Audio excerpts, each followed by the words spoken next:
Is it on? I'll just use this, that's okay. Morning, everybody. Excited to see all your faces here, and I'm even more excited to introduce my good friend Lynn. Lynn is actually a former boss of mine. We worked together at Spartan Nash, which is a very large grocery retail distributor and retailer, kind of all around the Midwest. But I want to tell you a little bit about Lynn before I bring her up here. So she most recently served as Vice President and Chief Marketing Officer at Walgreens, where she's responsible for the vision, strategic direction, and performance of Walgreens marketing across the U.S. healthcare, pharmacy, and retail business. Prior to Walgreens, Lynn's resume is all equally impressive.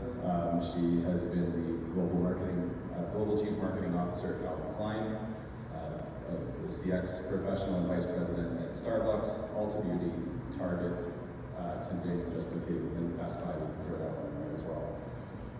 She currently is serving as one of the board members and advisors to Tent, which helps to place refugees into the employment industry. And that's a passion point for Lynn as well, because she is an immigrant from Vietnam in 1980. It's a passion point for her to help people. And that's one of my favorite things about Lynn. She's an amazing marketer, but she's also an even better human. She's the mom to Maggie and Wesley, super soccer mom, and wife to Jay. So I'm very excited for all of you to learn from Lynn this morning, and she's going to share some great points about Data's role in rediscovering the brand story. So Lynn, come on up and take a look.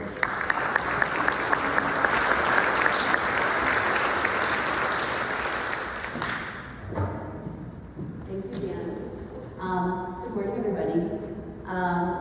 I appreciate Dan's kind words, but it's really funny because I have two kids. They are in 8th grade and 10th grade, and they could care less about my background wrestling. I think to them, I'm really good at funding their Starbucks runs, and I'm really good at driving them to soccer. So I'm being proud of those things. So I would first start out by saying that I am really excited to be here. So I have spent 25 plus years of my career always on the marketing side, always on the client side, and to be in a room full of people that are both, analytics professionals as well as client leads and also even clients is really exciting, because I feel like oftentimes we are not in the same room together. So I'm hopeful that in today's conversation and throughout the day, we're able to, I think, talk and collaborate and discuss and whatnot. For me, I think I've always really appreciated having conversations with people with different things of view. So what I wanted to do is actually share some of the work that I've done over the course of my career. And I always tell people that I think right now, marketing is really, really hard. I think you guys probably see it, you guys probably feel this with your clients, but there's obviously a lot of debate in terms of the value of marketing. There's a lot of conversation about brand versus performance. And I think sometimes, when you have so many things kind of in the ethos in terms of talking about all of these different things, they can feel very, very overwhelming. So my hope today is that we kind of distill it and bring it back to really what matters, and that is really the customer. So I'm going to share a couple of stories in terms of how I thought about the customer over the course of my career, and hopefully it will be helpful to you in terms of thinking about your work, regardless of what space that you play in. Okay, so I would say that I think there's not a week that goes by where you don't see or read a headline about a brand that is considered best in class, that's been at the top of their game, that is now really struggling, right? So Nike, I think, was most recently in the headlines. You have brands like Peloton, Boeing, Walgreens. There's a lot of companies and brands that are really trying to figure out how to operate in what is a very dynamic and ever-changing and complex business environment. So I wanted to talk a little bit about the gap. And really from a customer lens of view, not necessarily as a marketing professional, but over the last few years, I think these are the headlines that you have seen with Gap, right? I mean, I think everybody in this room grew up with the Gap, right? I think at some point it was like the cool place to shop. You got your jeans or your khakis or your essentials from a sweat standpoint at the Gap. And so for me, I think as a marketer and also a business leader, it's been really interesting to kind of see their journey and see all of the challenges that they've had, right? And I will not stand here and try to, explain all of the complexities of the business and where their decisions might have gone wrong. But I think the headlines are very clear, right, in terms of the Gap, in terms of how it has lost its way, relevancy. I think the thing that hurts me the most is that it's lost its soul, right? So as a brand, like your soul and your brand and who you stand for is obviously incredibly important. And for someone to say that, have they really kind of lost that element of their business is incredibly striking. I would also tell you that, as a customer, I have seen this happen, and I actually wanted to share a personal story. So a year ago, I went back to school shopping with my son. I think when you go back to school shopping with your child, it can be hit or miss, right, in terms of what they're looking for, what they want to do. And so they were really into thrifting a year ago. So they're like, okay, let's go thrifting, like, don't want to shop at the mall, whatnot. So we go to a number of the thrift stores. I live in Seattle, so there's lots of great thrift stores in Seattle. And we're going to all the different places, and they're looking at things, and my son Wesley's like, I really want a Gap sweatshirt. And I was like, really, really want a Gap sweatshirt? You read the headlines, you're like, is Gap even cool anymore? And so we go, throughout the different stores, and this is the sweatshirt that he wants. He wanted a brown Gap sweatshirt, which I was like, didn't even know was a thing. And so we actually were lucky to find one. So this is a sweatshirt that we bought. And mind you, I think I paid $60 or $65 for it, which if you go into a Gap store today, it does not cost $60 or $65. And so, we get in the car, we're driving home, and I was like, okay, you know what, I'm gonna do a focus group of one. I really want to understand why he was so adamant about this sweatshirt, this particular color. And so, we started talking about it, and I said, hey Wesley, I said, did you know that there are actually Gap stores at the mall? And he was like, what? He was like, there's a Gap store at the mall? I'm like, yeah, and he's like, really? And I'm like, yeah. And I was like this, like giant, sign when you walk into the Bellevue Square Mall, there is a Gap store. And he's like, huh. And I was like, oh. He's like, well, how long has it been around? And I'm like, since I was your age, it's been around for a very long time. And he's like, huh, okay. And I was like, oh, I'm like, would you want to shop at a Gap store? Like, would you want to go buy a sweatshirt? And he looked at me for a second, and he was like, no. And I was like, okay. I'm like, why? He's like, they don't have what I want. I'm like, I kind of laughed, because if anything that they have, it's like they have a Gap sweatshirt. Like, you could go in and get one in every single color. And so to me, it was just like a very, very interesting conversation, because, I think about all the people sitting at Gap headquarters trying to figure out what's going on with the business, trying to figure out why they're not reaching the consumer, trying to figure out marketing and branding and storytelling. And to me, it was just very interesting, because somewhere along the way, there was obviously a disconnect in terms of what the company was selling versus how they were actually reaching and engaging their consumers. And if you actually, and then I kind of dug into a little bit, and I found out that, the reason why the brown sweatshirt was so hot is because there was a TikTok, somebody had done a TikTok about it. They had actually, created this huge demand around it. And then the interesting thing is, after the fact, Gap had actually reissued this sweatshirt in this specific color, because it wasn't something that they actually had in their place. And even then, my child didn't want it. He wanted the thrift store version, right? He wanted that version. And when you go and look for this sweatshirt online, it's interesting. You can find it 3 different places. You can find it at Gap.com for $90. You can find it on GapFactory.com for $20, and you can find it on eBay for $160. So it just goes to show you that it's incredibly important, regardless of the product or service that you're a client or that you offer, to really understand the consumer mindset, because that will make or break in terms of your brand storytelling, how you reach them, how you engage them. And so I'm going to talk a little bit more about some of the work that I've done as a leader in terms of really kind of getting to that. So the thing that I would tell you that is, if you take away anything today, is that marketing is no longer about the stuff that you make, but it's really about the stories that you tell.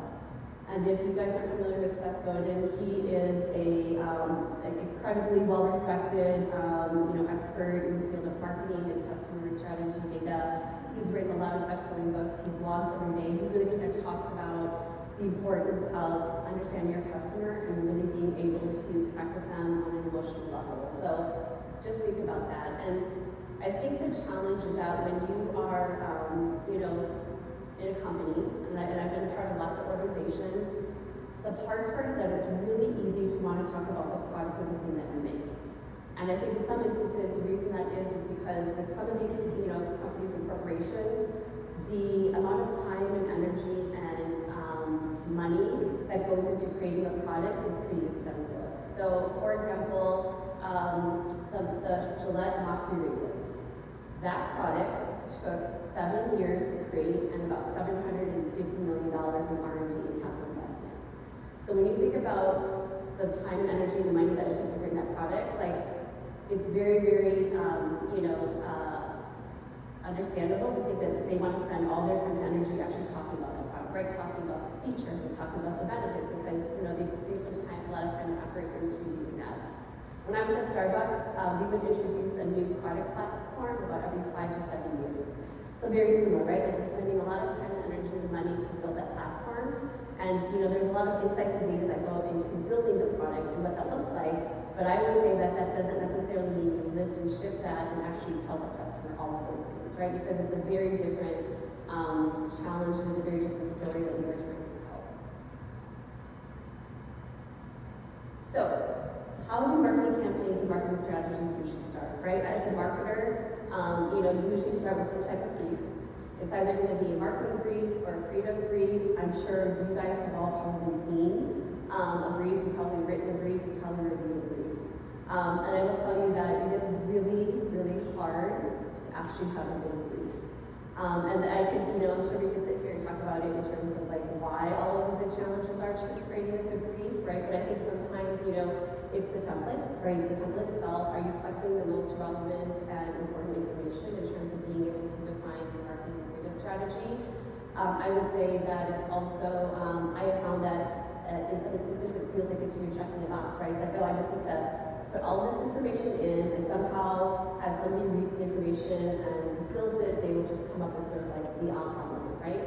I think in some instances, you're also not putting in the right data and the right information. I remember I was at Walgreens and we were doing one of our key campaigns, and I got a 20-page brief. A 20-page brief. I was like, okay, 20 pages. And so, I read through that 20-page brief, and I got to the very end of it, and I said to my team, I still don't know what we're trying to do. And so I think, again, when people write briefs, it's also I'm just going to put anything and everything in there, and then the person reading the brief, whoever that might be, will figure it out and kind of come up with the right key takeaway. So this is to say that I think there's a lot of good intentions. I think the brief is actually a very critical component, but I think how you do it and the way that you go about it is really important in terms of getting to the right data point and getting to the right insight. So I'm going to talk about the Starbucks Nitro Cold Brew. So this is an interesting campaign because this essentially, we launched it twice in the history of the company. So I'm going to show you kind of how we started in terms of the marketing campaign, and then where we actually landed with the second one. And I don't think I've ever had this opportunity in my career to be able to kind of do the before and after version of this, and so I'm kind of excited to share it with you guys. But if you guys are familiar with Nitro Cold Brew, it's a type of cold coffee, and it is, it's been around for a number of years, but back in 2016, and the caveat here is that I was not at Starbucks in 2016. So this is a little bit of archaeological building, kind of assembling what I would have thought was going to be the marketing brief that led to the campaign. But what happened in 2016 is that we were launching a new drink platform. So Nitro Cold Brew was actually created in our Starbucks roastery. If you guys haven't been to a Starbucks roastery, it's basically the most premium expression of the brand. There's 6 locations around the world. There's one in Chicago. If you haven't been, you should really try it. But it was basically born out of that innovation and that mixology that created that product. And so they launched it in the Starbucks roastery, and it just took off like gangbusters, right? People were really excited about it, and I think that at the company level, we recognized that there was an opportunity to really create this new platform for the company. So in 2016, we decided that we were going to pilot it in 500 of our stores. And so this was a huge deal because it's a very, very different product It requires different equipment, it requires different training, it requires different, basically actually like serving of the drink. So it was very complex in terms of being able to bring it to market. So there was a lot of testing and learning that we wanted to be able to do both with our customers, but also with our employees. So in terms of the business context, cold coffee was really starting to take off in 2015, 2016. In terms of sales, we knew from a Starbucks standpoint that we were seeing pretty significant, triple-digit growth in the category. So we knew that there was a layer there. We also knew that, we were entering the market, but you also had other brands like Dunkin' and probably smaller independents that were also entering the market. So huge opportunity to, create a category, huge opportunity to gain market share as an organization. The product itself, when we introduced it, we really focused on 18 to 24-year-old males. So this was, I think at the time, cold coffee was much more of a male-oriented beverage, and I think just from a younger demographic standpoint. And I won't go into detail in terms of the unique selling points, but you can read them for yourself, right? So how many here have actually had a nitro? Doesn't have to be from Starbucks, but had a nitro cold brew. Okay, so hopefully this is familiar to you, this resonates with you in terms of what the product is. So it's a very, very different textural experience when you're drinking it, right? So different than cold coffee or iced coffee, it does not get served with ice. You just basically drink it out of the tap. So that was a huge difference for people.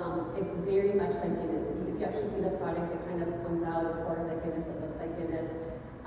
In terms of the taste, it's lighter in texture, so it's very bubbly. And I think just in terms of, the taste level, the taste profile, it's very, very different. So hopefully you can kind of get a sense of, what this product actually, tasted like and felt like, and kind of how it was different than, iced coffee or cold brew coffee. So, kind of fast forward. So that was basically, a high-level summarization of the creative brief. And so when you read that creative brief, that marketing brief, this is how the creative expression came out, right? So does this connect the dots in terms of what you just read in terms of that brief versus how this was brought to life? Yes, lots of head nods. Okay. So this is what was featured in terms of in-store marketing, digital marketing, anywhere. I think it's with the exception of sort of like national coverage, but this was really kind of focused, right? And so you can see that strong connection to beer.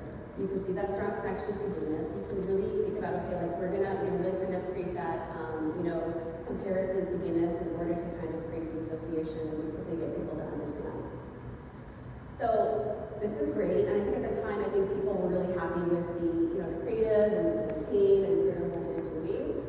But then the issue is that it looks like this, right? And so on one hand, we were trying to establish, that connection. We were trying to talk about the product attributes in a way that people could understand.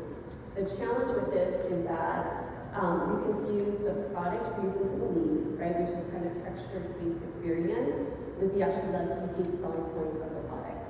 And so because we do that, what ended up happening was that we were so focused on Starbucks wanting to communicate, what we felt was the most important thing, versus like really trying to understand the consumer mindset and being able to communicate to them in such a way that they were actually able to understand the product and how it was, new and different.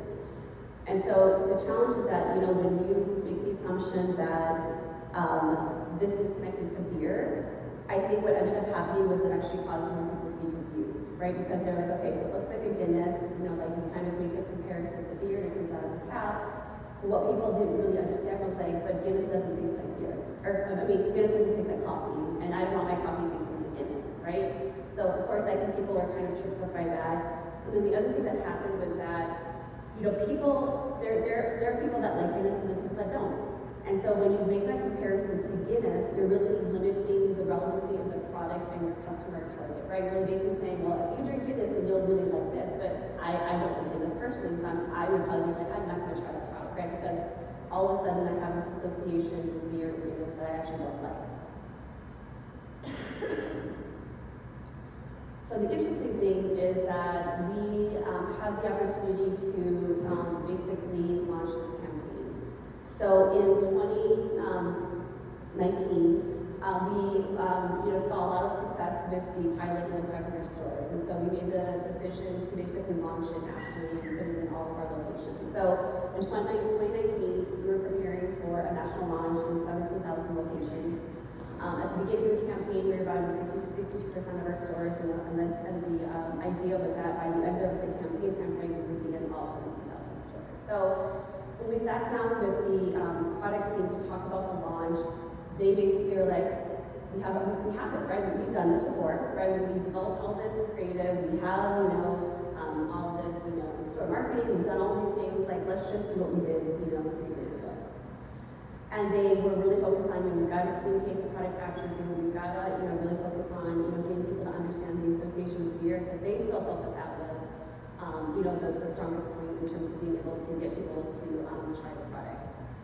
And so when we sat down with them, we really wanted to look at the results. So I will tell you that more often than not, when we have launched something in the marketplace, and I think this is indicative of a lot of organizations. I don't think this is specific to Starbucks, but you oftentimes don't actually go back and look at the results, right? I think you look at business results, but I think there's an opportunity to go back and actually ask the customer, this is what we intended to communicate. Is this actually what you understood, right? Is this sort of like how you actually understood, the creative, the marketing strategy, or the marketing plan? And so when we went back to look at the results and we sat down with the product team, the results actually weren't that great in terms of the test pilot that we've done. And what we had learned was that even though the product had been out in the marketplace, for about 3 or 4 years, the awareness of the product was still relatively low. So it was about 24% among what we consider to be our active customers, so our 30-day customers. Consumers were also really confused by the difference of the product, right? So at the time you had iced coffee, you had cold brew, you had nitro cold brew. And to them it was like all the same product, right? They're like, it's all iced coffee. So what's the difference, right? So when you think about that, that is a really important thing to be able to differentiate, because what you want to do is that you don't want your customers to make a trade-off and interchange the product. You want them to realize that it's actually like a net new rental purchase, right? So you want them to still come to you for iced coffee, but you also want them to come to you for nitro cold brew. So being able to, distinguish between the different products is really important. Trial was key to repeat purchase. So when we actually looked at nitro as a category versus a lot of the other drinks that we have done, it had one of the highest taste perceptions and repeat rates of any product that we had done in the past 5 years. So that's huge. When you think about, frappuccinos and macchiatos and all the different beverages that Starbucks does, the fact that this was off the charts in terms of taste perception was a really important insight that we actually zeroed in on. And the last piece is that, I think we weren't necessarily surprised by this data point, but we basically were affirmed that, this really is a younger target demographic, right? And so it's more, it's younger, it's more male than the average Starbucks customer. And that's a really important point, because if you think about it, prior to that, a lot of our marketing and a lot of our targeting was based on that typical Starbucks customer. So we really needed to think differently about how we were going to engage this consumer, because they were very different in terms of their mindset, behaviors, demographics, kind of psychographics.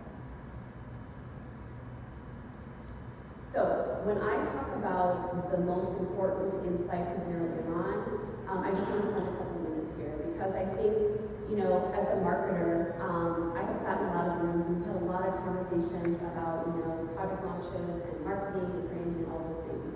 And I would say that I think the most important thing that you can do, whether you are a data scientist, or you're on the client side, or you're even on the client, is that it's really important to ask the right question and make sure that you are solving the right problem. Because ultimately, that is going to really be what I would consider to be sort of the aha in terms of how you define your marketing brief, your creative brief, your creative strategy, and so on. And so when I sit in a room and I talk to my teams about the briefs and what we're trying to solve for, it's not just like, it's not a 1-hour conversation. It's actually, a conversation where you're bringing different points of view to the room. So I'm sitting with my data analytics team, I'm talking to my, consumer research group, I'm talking to the product team, I'm even talking to store team members, because what you want to be able to do is you actually want to be able to understand as many points of view as you can. Because oftentimes, I would say that the data is not the data. The data is only valuable and relevant if you can actually scientifically analyze it and synthesize it and actually process it, right? And so this is exactly what we did. We sat in a room and we really kind of looked at all of the data from this. We looked at, we did, we were able to do some creative testing from the previous concepts. We did consumer research, so we did focus groups in terms of understanding the customer and their mindset.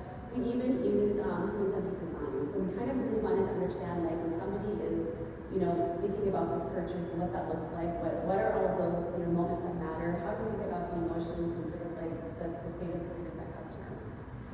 So what we found was actually very, very interesting. So when we actually talked to the customer about this product, they told us 4 things. They said, taste and texture absolutely is what resonated with them the most, right? So once they would see the product and they were intrigued by it, but like once they actually tried it, it was sort of like, I get it, right? Like I understand why this is different than the other types of cold coffees that we have.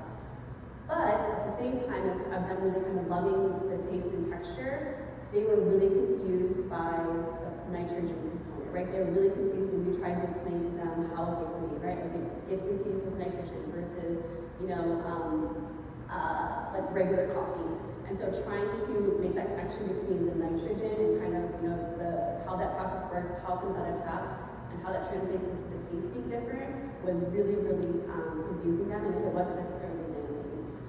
So because of those 2 things, we really wanted to focus on, building understanding, but also believability, right? So there was this component of like, you would tell people that it would taste really good, and you'd be like, I don't know, but then they would try and like, I totally get it. So we needed to that was our hurdle in terms of getting the customer to try the product.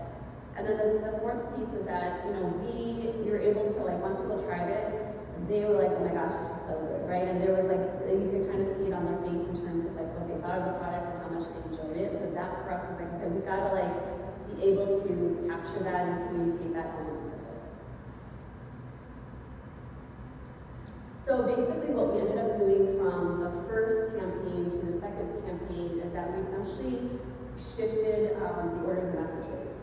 And so I think this is also important in terms of like when you're thinking about, working with your clients and your partners, is like how do you just make sure that from a strategy standpoint that you're really focusing on the problem to solve and sort of like the thing that you need to communicate most, right? The priority messages. So we recognized that the most important thing for us was to communicate the emotion around the product. Like how do we actually create that experience, that feeling of actually trying the product? And then we could actually explain the how behind the product, right? Then you kind of bring in the science, and you kind of explain, like maybe how the product is made and why it's different. And so that was a very, very different order from the first campaign, but that was also very different than how the product team is thinking about it, right? Product team is thinking like, we have to explain the science, people will, get intrigued by it, and then they'll want to try it. But based on all of our research, based on us talking to the customer, they're basically telling us like that's not working.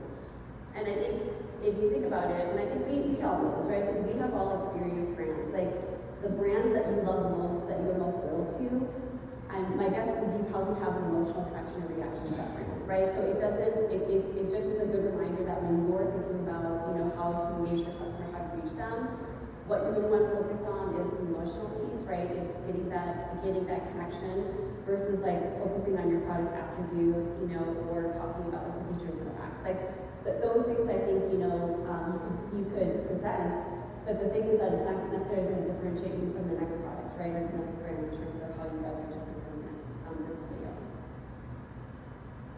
So here was the marketing challenge. And so what we basically distilled in terms of the brief is that we needed to introduce Nitro as coffee reimagined.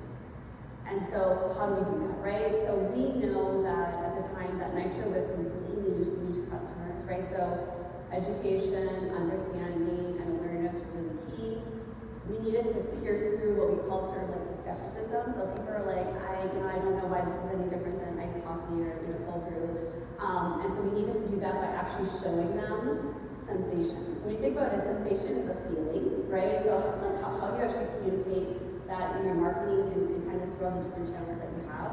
So we really focus on the sensation of it versus like nitrogen as a chemical. So less sort of like hard science and then more kind of feeling. We also knew that we wanted to be able to do that by showing the product qualities, right? So smoothness, sweetness, velvety texture. So again, it conjures up a very, very different approach in terms of your creative strategy and also your communication strategy. And then we recognize that if we can do all of these things, like when you try the product, like we had them, right? We had them as a customer. So one of the other things that we did, and I think this was probably a first of the time for Starbucks, is that we actually did a lot of social listening, we did a lot of social insights. And so we had a really, fantastic agency partner at the time, and they went out and they actually kind of just like scoured the internet for anything that related to Nitro. So when you look at these posts and you look at what people are saying about the product, like it is very much about the taste, right? It's very much about that experience. And once they have that experience and they try it, they are hooked, right? My favorite is the dancing on. But this just kind of reaffirmed, like, okay, this is what we actually need to do. We need to get people to this stage in order to really be able to drive the sales and the engagement and the awareness that we needed to do in order to make the product successful. So how did that come about in terms of our creative strategy? So when we worked with our agency partner at the time, this was such a fun project. And I think the nice thing is that when we handed this off to them, they were able to go into a room and do the creative strategy. They had such a tight brief and a tight articulation of what the marketing challenge was and what we need to be able to actually communicate to the customer. So it made their job very, very easy. I think I've been in situations before where when you get to the stage of creative strategy, if you don't have a really tight brief, oh my gosh, it can go sideways in so many ways, right? And I think as our agency partners, we're totally doing you a disservice if we're giving you, or putting you in a situation where you kind of have to be like, oh, I don't know what the what is, I don't have all the information, but I'm going to try to, create a story out of nothing. And so what the creative strategy ended up being is, it was called Whoa Nitro.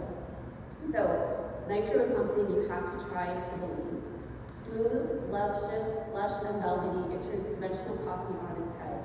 To taste it is to suspend all disbelief, to have a eureka moment about what coffee can be. Whoa Nitro is the distillation of that sudden burst of revelatory emotion, the moment another convert is made. Under Whoa Nitro, the creative work boldly compels our customers to experience this eureka moment for themselves.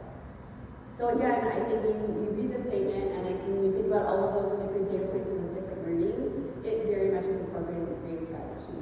I would also say that if you go back to that first articulation of that campaign, when it was very much focused on beer and very much focused on Guinness, it's like a completely, I would say like it's a completely different product, right? I think if you look at this and be like, I don't think they're even the same thing you're talking about, but this is the power of having the right data and the right insight and the right sort of like distillation of the message that you're trying to communicate.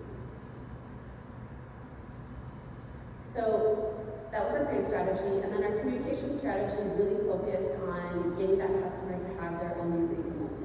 So we focused on 4 things in terms of our communication strategy. We focused on the product attributes, so we recognized that that was really important to be able to talk about the product because that is what differentiated it from anything else that we had.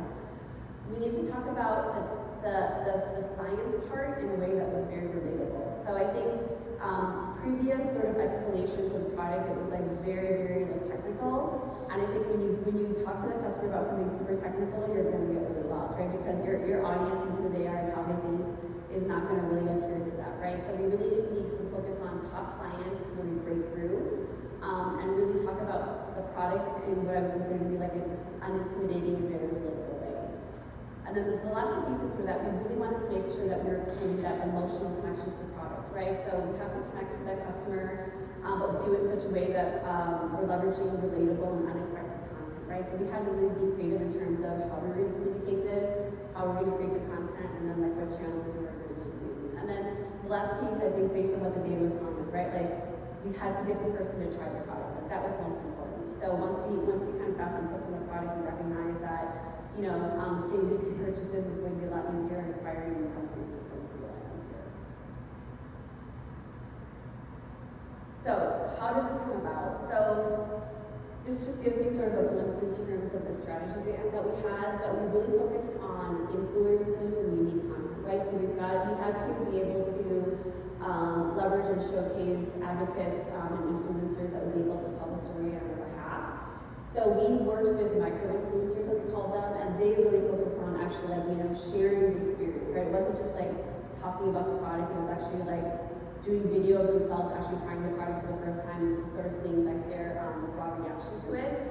The pop science piece was really fun to do. So again, this was our way to be able to talk about the technical aspects of the product, but in such a way that was very relatable. So we actually looked, at folks like Bill Nye. We looked at Neil deGrasse, but it was kind of came down to, okay, who's going to be the most relatable, right? So for us, Bill Nye definitely covered. He's multi-generational, so I think you have lots of people that love him for lots of different reasons. He kind of brings fun and levity in terms of how he talks about science versus like Neil deGrasse is a little bit more serious, a little bit more specific in terms of his area of expertise. And so our sort of like our key partner in all of this is Bill Nye. But we also recognize that we needed to have other influencers in the space, right? So Wylie DeFresne is a renowned chef, and he is very he uses a lot of science in his cooking. And then you have Adam Savage, who I think you guys have all seen, blow up things. But he also I think has a different type of sciencey angle. So we recognize that we kind of had to come at it from multiple angles in terms of being able to go after as many customers and create as much relevance as we could. And then the last piece was really fun. It's like, how do you actually create social tools that your customers can use to express their experience, right? So we created different types of social tools so that people could actually leverage, whether it was emojis or video or even music. We wanted them to be able to have access to express their experience in terms of company product. Okay, so this is probably one of my favorite things that I've ever done. But we basically worked with Bill Nye to create a video. We did it in long form and short form, so this is the 4-minute version, but we also did a 1-minute version. And the best part was that we created this with the intention of really talking to the customer about it, but what ended up happening was that our store team members in 17,000 stores use this as training. So they actually watched this video to understand the product so they could be able to talk to the customer about it. So it was very multifaceted in its approach. And so I'd love to kind of show it to you and get your reaction and see if we, were able to kind of nail the brief in terms of the intention.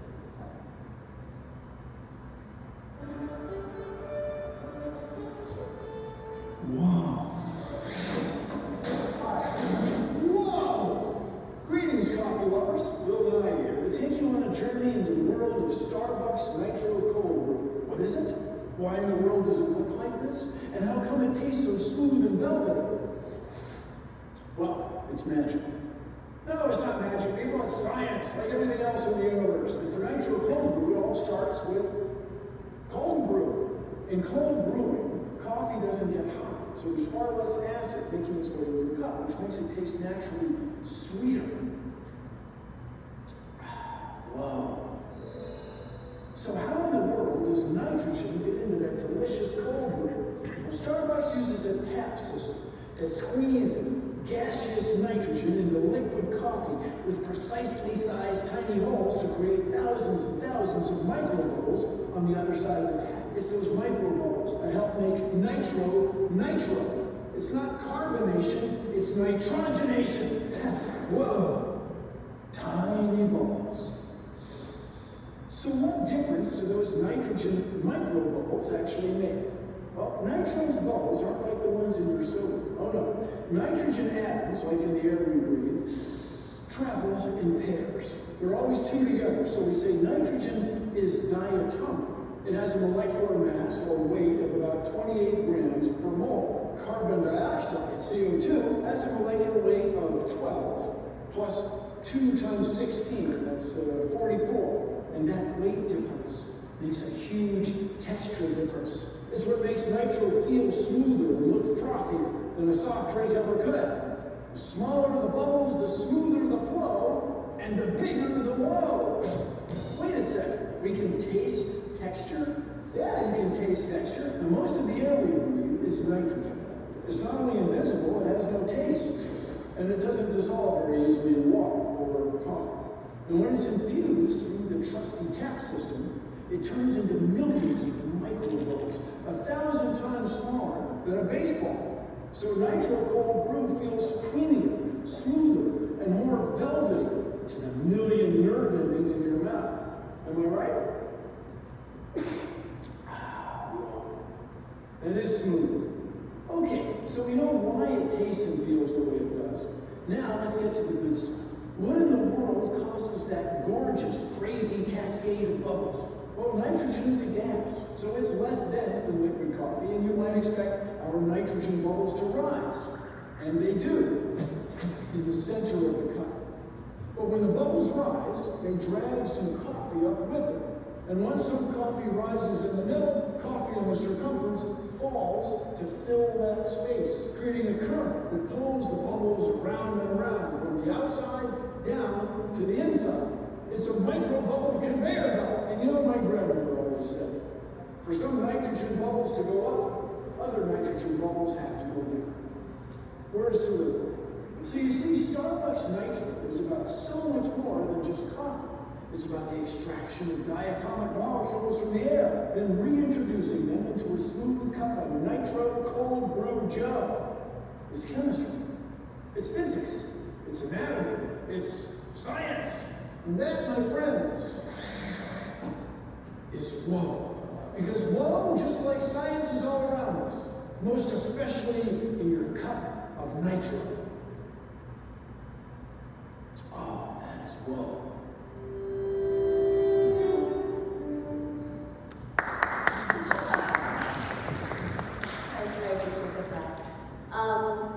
But hopefully you can see how that, the insights, the learnings, the marketing strategy, the creative brief all kind of came through in that video.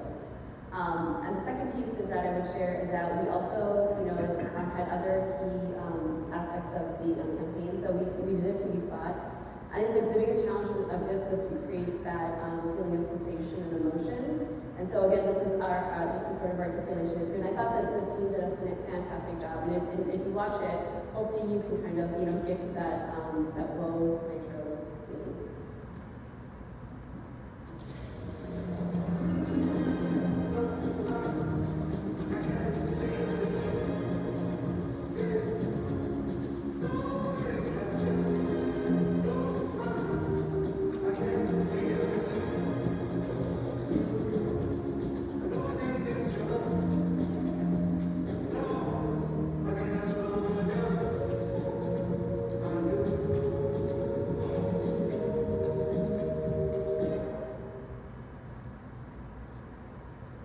And then I'll just show you the last couple of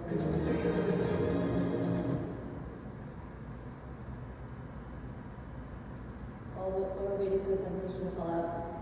What I would tell you is that at that time that we launched the national campaign in 2019, there were a lot of other products in the marketplace that were very similar, right? So whether it was retail locations that were doing it, or we started to see some ready-to-drink beverages, every other brand leveraged that association with beer. Every other brand talked about the tap and relevant and sort of like association to Guinness. We were the only brand out there that took a very, very different strategic point of view in terms of how we were going to talk about the product and how we were actually going to be successful. So one of the other things that we did, I talked a little bit about like sampling was important.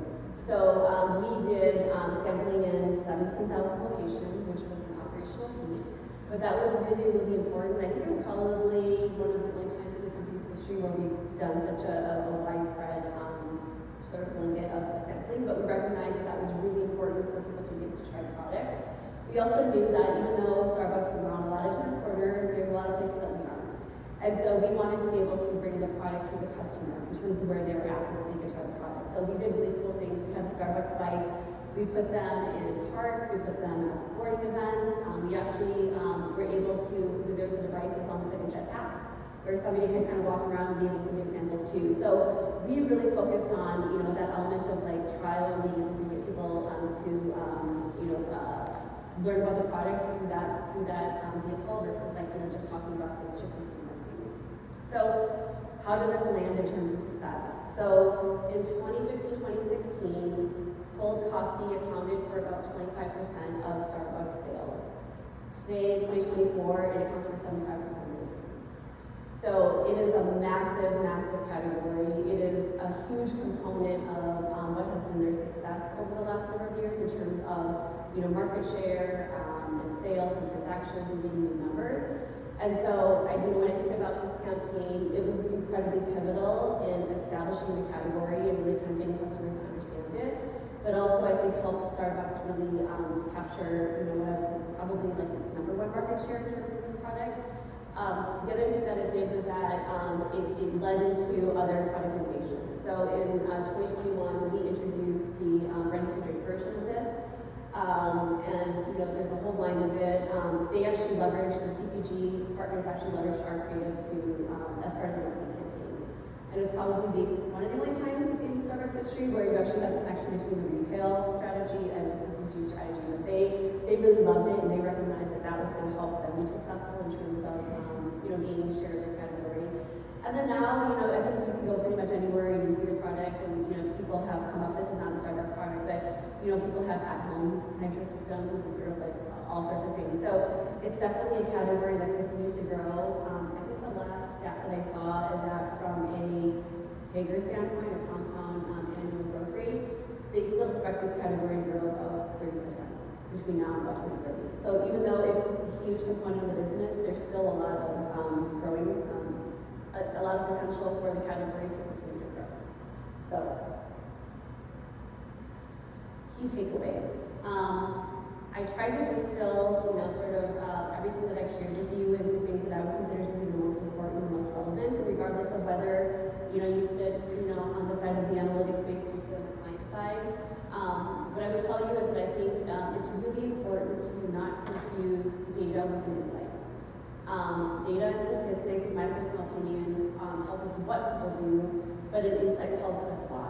And getting to that insight is really critical, right? That's where I said, ask probing questions, challenge your client partners and ask them really sort of like the why does this matter?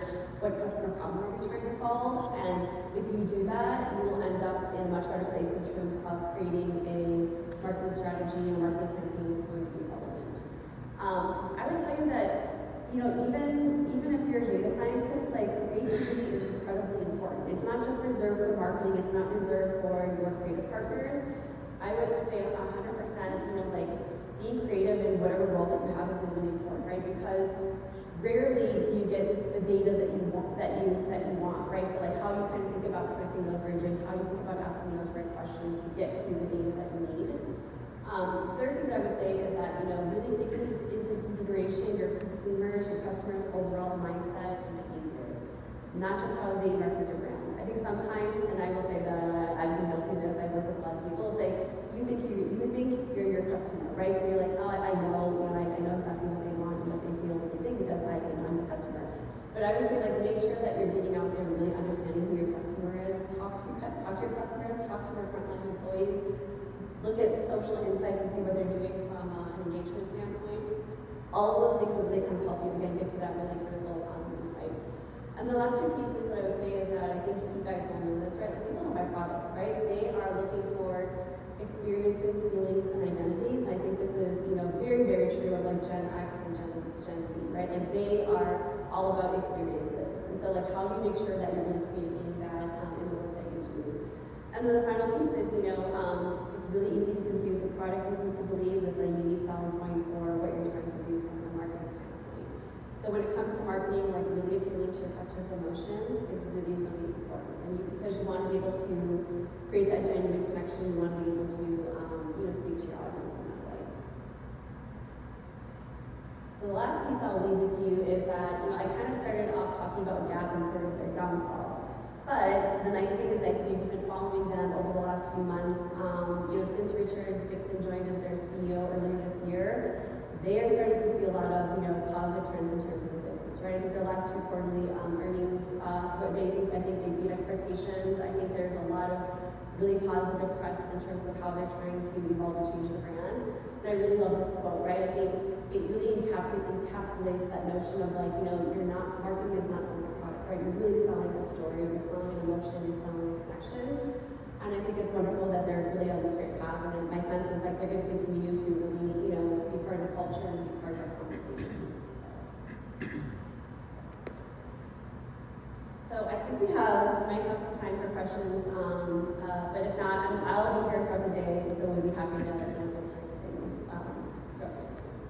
And that was so amazing. Thank you so much. I love the whole story. How cool is it for us to hear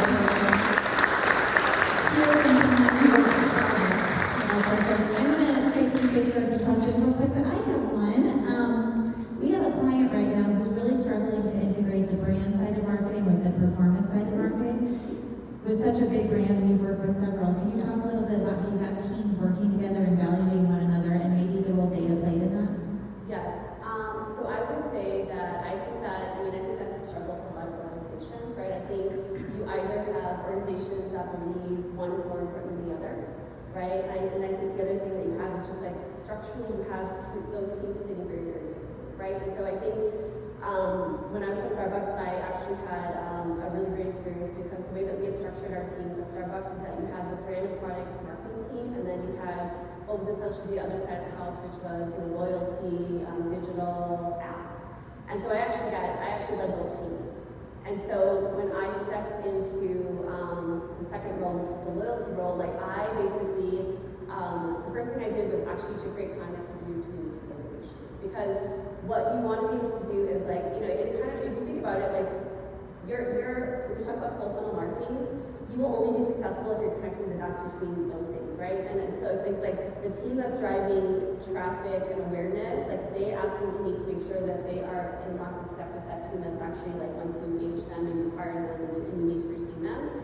So your strategy needs to be connected. I think the other thing is that, your content, your messaging, all of those things need to be connected because if you think about it, if the brand marketing team is doing a campaign that has no connection to the lower to mid funnel, you're not going to convert that customer, right? So it's really important. So we would do things where we actually bring the teams together as part of the strategic planning process and actually build campaigns together. So it wasn't necessarily like the brand team does it and then you hand it off to the other team. I think the other thing that I always tell people is that whatever job that you might have, it's really easy to focus on the output, right? It's like, oh, I do this thing in my swim lane and then I hand it off to the next team and they do their thing. I would say that if you can really care about the outcome and making sure that at the end of the whole process or campaign or whatever, that you've gotten to a place where you've actually delivered the outcome, like that is really important. But that only happens if you understand what's happening in the other parts of that process, if you are asking questions, if you really kind of are taking the time to understand all the parts of the business fit together. Thank you. Yeah. Great question. What's the best methodology for capturing those insights or why for consumers about their feelings of a product versus just one-to-one Yes. interviews? I would say that I think how you ask the question is really, really important. And I think sometimes when you're asking the question, I have seen people frame it up as almost like it's a business. It's like you're trying to get to the business result. So you take the business result that you're trying to get to, and that's what the question that you're asking the customer. So a great example that I would give you is that when I was at Starbucks, I also during one of my roles, I actually had the gift card business. And so if any of you are familiar with the gift card business, like it kind of just runs itself, right? Like people need gift cards, you don't really have to sell it. And so on an annual basis, we were probably growing the business like 1 or 2%. And that was like fine, right? Like we were like, okay, it's good. And what we wanted to do is we actually, when I was running the business, I said, how do we actually grow the business and create incrementality? And so, I had a team at the time who was wanted to do some research. I'm like, okay, we're gonna go talk to customers and we're gonna ask them, why would you buy my gift cards, right? Like what occasions would you have and whatnot. And so they went actually out and they talked to people and they asked a question, like, what would it take to get you buy more gift cards? And the interesting thing that people said is like if you think about gift cards actually aren't a good gift, right? Because gift cards, when you talk to your customers, they're like, well, if I buy somebody a gift card, it either means that I didn't have enough time to give them a real gift, or I didn't know them well enough to know what they wanted, right? So they're like, I actually don't like to give a gift card. I actually feel bad giving a gift card. And so when we kind of sat down and looked at this insight, I said, okay, there's a there there, right? So it's not about like getting people to buy more gift cards because the emotion of buying a gift card actually is a great experience. So like people actually don't want to do it more frequently, right? And if you think about it, there's a finite amount of occasions that you can buy a gift card, right? Mother's Day, teacher appreciation day, whatever. And so when we kind of dug into sort of the emotion behind it, it's like I would live in the insight was that I would like to feel good about giving a gift card. And so I'm going to kind of cut through some of the middle part, but what we ended up doing was that we actually created a brand new experience where we created the capability to be able to gift somebody a drink, right? So it's like Dan Dan is starting his first day at work, I would really love to send him his favorite beverage, just be like, hey, good luck. And so when we created that concept, people were like, oh, I would buy that. I would buy that 10 times over versus a gift card, right? Because it felt personal. It felt like you made some type of effort. And we looked at kind of building this whole portfolio around like that experience, right? And when we talk to people, they're like, I'm not gonna buy more gift cards, but I would buy like a subscription service to be able to do that, right? And so I say that because it's like, at the end of the day, we would have still gotten to the business objective of selling more quote unquote gift cards. But we created a customer experience, we solved a problem that really addressed what the customer was feeling, right? Versus like thinking about it as like a business goal. I love that. One of our researchers is in the room, and he always tells me what people do is not what they think, right? And that was one of the things you said. So I got all kinds of nuggets that I'm going to write down on the Miro board from you. Jason, you have a question? Yeah.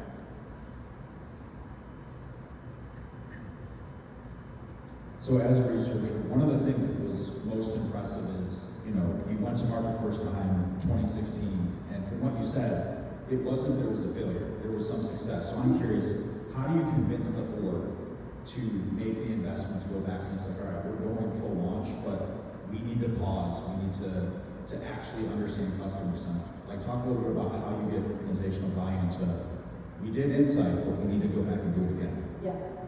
I would say that I think for me, and maybe I'm oversimplifying it, but I think really building that partnership and that relationship with your key stakeholder groups is really important, right? So I would say that, Starbucks has historically been a product-led organization, right? So anytime you work for a product-led organization, like you recognize that controls all the power, right? Like they feel that they are the smartest people in the room, they feel that they know their customer, all of those things. And so what we ended up doing was that, we asked to be brought in very early on in the process. So versus like, I think sometimes when you're marketing, you get handed the thing, right? You're like, oh, we can't, we have this all done, you guys just need to go execute.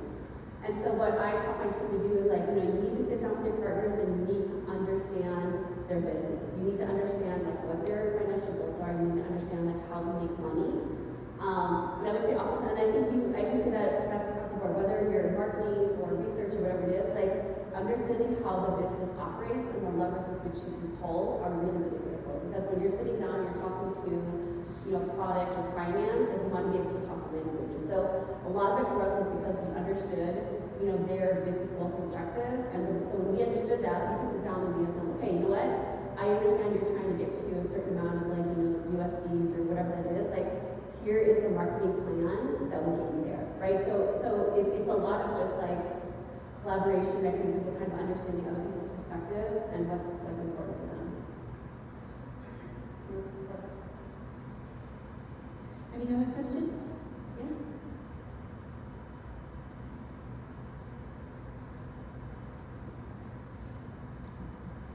Great presentation.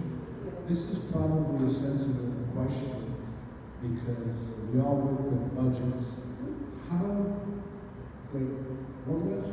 What kind of budget was behind this Nitro, and who was responsible for allocating data research? Yes, so I would say that I think people are always surprised that I didn't have huge budgets at Starbucks compared to other businesses that I've had. This campaign in particular, from a paid marketing perspective, is about $20 million. So it was relatively small, right, in terms of just like, we were launching a brand new platform. And so the way that I think about it, I get it, like I think everybody has budget constraints.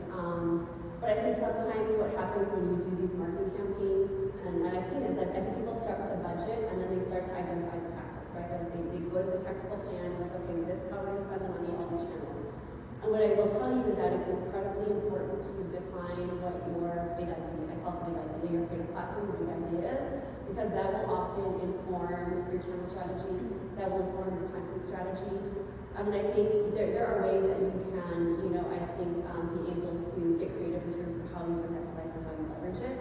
But I think having that big idea is central, because if you start with the budget, you start with the channel strategy, you are oftentimes, you're going to end up in the wrong place in terms of like, what's going to be most effective. But I would say that I think, I'm trying to think if there were, and I think because I think once you define your big idea, you kind of know where you're going to need to play and, you know, be able to kind of like make your bets, right? So like we do the training and the operations piece was huge. And so when we presented the idea, we went to actually talk to operations and said, hey, like we don't have the money, but if you want us to be able to do this, like can you guys fund training, right? Or can you fund, you know, sampling, or can you fund this? And so they of course miraculously found the budget. But I think sometimes when you talk to your partners and you're looking for budget, if you don't have a clear plan of how you're going to use your dollars, you're going to get a no, right? So I think for us, like we built this incredibly solid, very holistic plan. And so when we went to them, they're like, oh, I can see how this all comes together, right? And then I think it also prevents sort of like people taking sort of like a like picking and choosing what they think they want to do. This is like for us, it's like you have to do the whole thing or it doesn't work.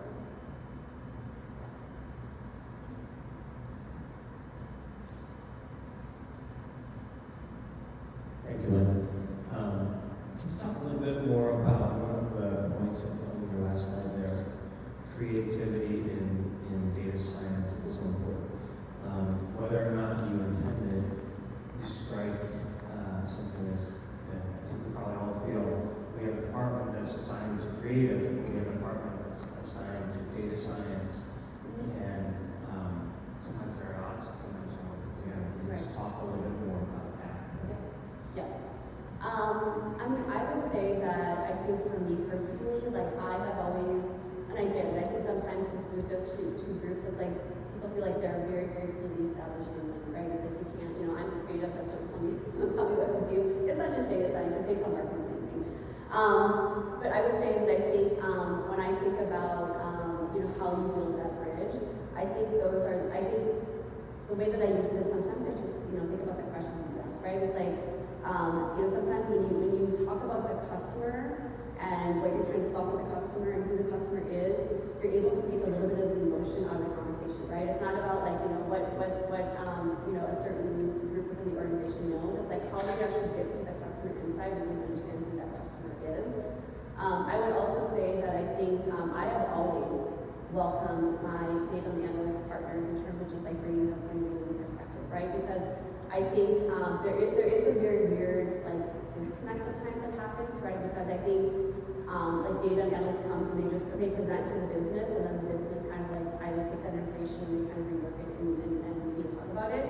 But I feel like having all of those people in the room together is really, really important. So sometimes it's just like making sure that you're in the room and you're having the conversation. And you know, because at the end of the day, like when you think about sort of the relationship between data and creative, like it is an iterative thing, right? It's not just like I think I've never done a campaign where it's like I've nailed it the first time, right? It's like, oh, okay, we have an idea, like let's talk about it and kind of reiterate it. So you need to both be in the room and have that be a part of that conversation, because you know the creative, the marketing team is going to come back with some ideas, and then you're going to want to be able to kind of dig into it a little bit more. So I think that's another reason for me where it's just like how do you just like all be part of the conversation versus kind of, you know, taking a more subtle approach to it.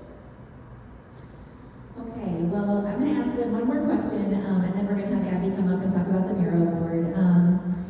Lynn, we would be remiss not to ask you about the rest of your experience. I mean, you shared an amazing story with us today about Starbucks, but you worked at Walgreens and Calvin Klein and Target and Best Buy. So, you know, when I look at the list of brands that you've had an opportunity to support, I just wonder, like, what was some of your favorite parts of your career, and where do you think we all need to be going next? Like, what do we need to be thinking about? What are you thinking about based on your breadth of experience? Oh my gosh. So I would say that, you know, so when I started my career, I started my first job out of MBA school is that I actually went to work for Best Buy. And Best Buy 20-some years ago was sort of like, you know, in their heyday, right? They were the #1 CE retailer. They, you know, were sort of the first to market in a lot of different things. And they had this really great rotational program. So as an MBA hire, you got moved to different parts of the business every 18 to 24 months. So the first rotation that I had was actually loyalty marketing. And loyalty marketing at the time was a very niche thing, right? It was like very specific, like it was kind of like people still didn't understand exactly what it was. But, you know, for me, you know, I think loyalty is really, it's really about data, right? It's really about being very data and insights driven to make smart decisions. It's very much about understanding who the customer is. And it's really about, you know, like what are those strategies and tactics that we need to develop in order to acquire and retain customers. So if I fast forward today, like that is essentially what every business is trying to do, right? It isn't specific to loyalty marketing, it isn't specific to a marketing function. It's just like that's what businesses are trying to personally, it was such a fantastic foundation in terms of how I think about marketing, but also how I think about the business. And I guess the best advice that I would give to you is that, I think oftentimes, I get this asked a lot, right? It's like, oh, are you left brain, or are you right brain, right? Are you brand, or are you performance?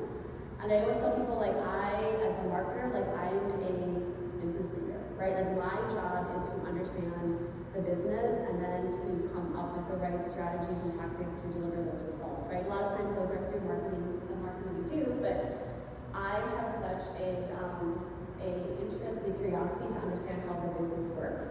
I tell people all the time that, like, marketing, if you think about kind of like the customer experience and all the different parts and pieces, like, marketing's not the hardest thing, right? Because marketing is like, again, it's like you can come up, it's sort of the end part of the process, but if your customer experience is terrible, if your operations is terrible, if your stores, if your shelves aren't stocked, if somebody can't, make a transaction.com, marketing doesn't matter. So as a marketer, as a CMO, I have spent a lot of time having conversations about the overall customer experience, right? And when you think about that, there's a lot of places and parts where you can leverage data and insights to really understand, like, how to make that better. And so I think the best advice that I would give is, like, to take that approach, right? Have that curiosity, sit down. In a lot of my jobs, I always work in the stores. And you will learn very, very quickly what is working well and what is not working well, right? And so for me, just like having that experience and being able to understand and have empathy has been really important in terms of how I just think about, Awesome insight. So everyone, Lynn will be back on stage this afternoon helping us through our Miro board exercise. So you'll have a chance to engage with her then, but then she also is sticking around tonight. So if you have questions for her, please pull